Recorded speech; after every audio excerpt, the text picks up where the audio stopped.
Pada saat ini kita akan masuk ke dalam materi kita, yaitu metode. Metode itu adalah seperti sebuah ruang di mana di dalamnya kita bisa melakukan banyak sekali aktivitas sintak kita.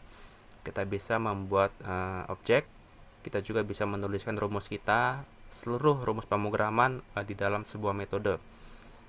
Metode sendiri bisa mengandung parameter atau tidak mengandung parameter. Apa maksudnya nanti kita akan bahas ya.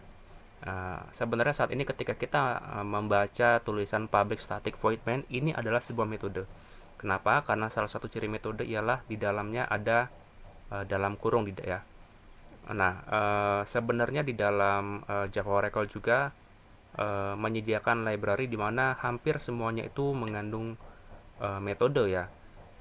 Ini untuk membantu kita untuk melaksanakan pekerjaan kita di dalam pemrograman.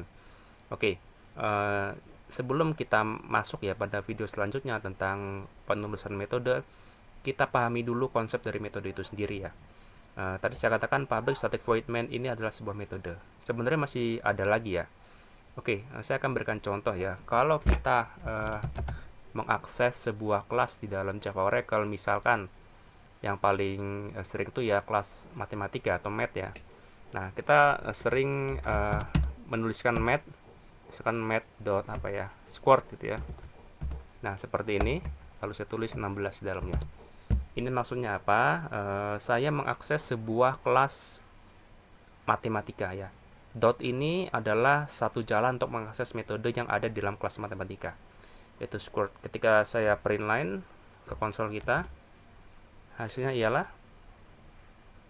4,0 ya. Jadi dia akan mencari akar dari 16. Nah, kalau kita lihat di sini di dalam kurung ini ada sebuah parameter di dalamnya ya. Tadi saya katakan bahwa salah satu ciri metode ialah pasti ada dalam kurung ya.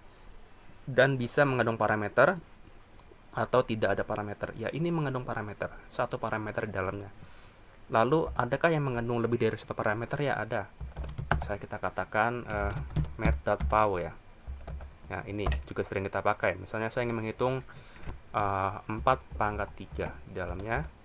Ketika saya print ke konsol kita, hasilnya 64 ya. 4 pangkat 3 adalah 64. Nah, kalau kita perhatikan di sini, yang di atas adalah ini adalah contoh dari satu parameter. Sedangkan yang di bawah ini contoh dari dua parameter. Ya, yang memisahkan antara satu parameter dengan parameter lainnya yaitu tanda koma ya. Jadi perlu diperhatikan, tanda koma ini memisahkan antara satu parameter dengan yang lainnya. Tetapi bagaimana kalau misalkan saya ingin menulis 4,2 pangkat 3 ya. Apakah saya bisa menulis seperti ini? 4,2 pangkat 3 seperti ini. Kita lihat hasilnya. Tentu saja error ya. Kenapa? Karena koma hanya dipakai untuk memisahkan sebuah parameter dengan parameter lainnya. Tetapi kalau kita ingin mengakses sebuah nilai menggunakan bilangan desimal, kita mengganti komanya dengan titik ya. Jadi ketika saya akses di dalamnya, lihat dia menghasilkan 74,08. Koma di sini kita biarkan hanya untuk memisahkan antar parameter ya. Nah, adakah contoh metode yang tidak menggunakan parameter?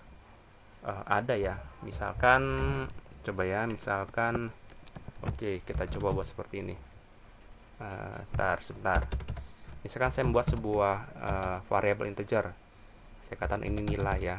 Lalu nilai ini saya menggunakan parameter, saya menggunakan metode math.random. Saya ingin membuat sebuah nilai random antara 1 dengan 10 ya. Tentu saja ini saya perlu casting dulu. Saya casting ke integer ya, integer. Lalu math.random ini ya akan saya kalikan 10 ya. Oke. Lalu saya tambahkan 1. Sebentar, ini masih kurang.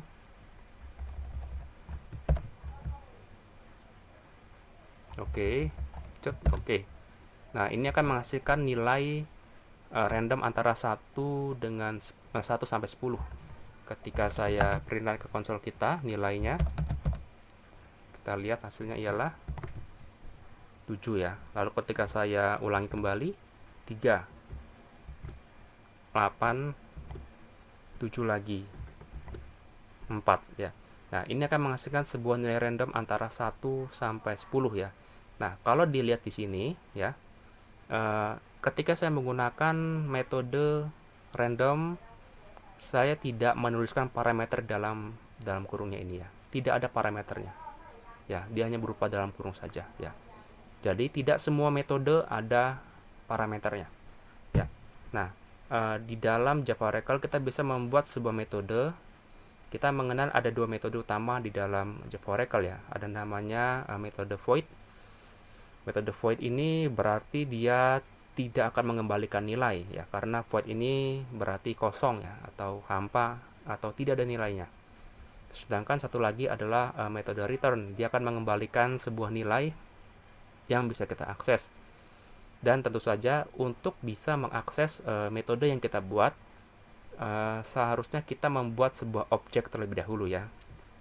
Jadi objek dari kelas perlu kita ciptakan, baru kita bisa mengakses metode yang kita buat. Tetapi bisa saja kita tidak membuat sebuah objek dalam kelas kita untuk mengakses metode. Tapi tentu saja kita perlu menambahkan statik ya di dalam metode itu. Tapi itu nanti kita akan bahas selanjutnya ya. Yang penting dipahami dulu. Mungkin setelah video ini saya akan membuat sebuah video yang membahas tentang metode mana dulu ya. Metode ya nantilah kita lihat apa void atau return ya. Yang penting perlu dipahami konsep dari metode ini ya. Jadi ini tidak akan membingungkan kita.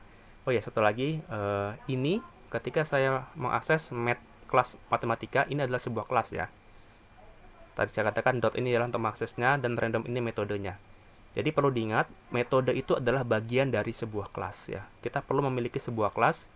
Di dalam kelas itu baru kita buat sebuah metode ya. Tidak bisa metode berdiri di luar kelas ya, karena dia membutuhkan kelas ya untuk mengaksesnya.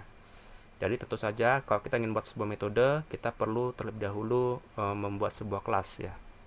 Oke, silakan ini dipahami kembali. Untuk selanjutnya kita akan berlatih ya untuk membuat metode.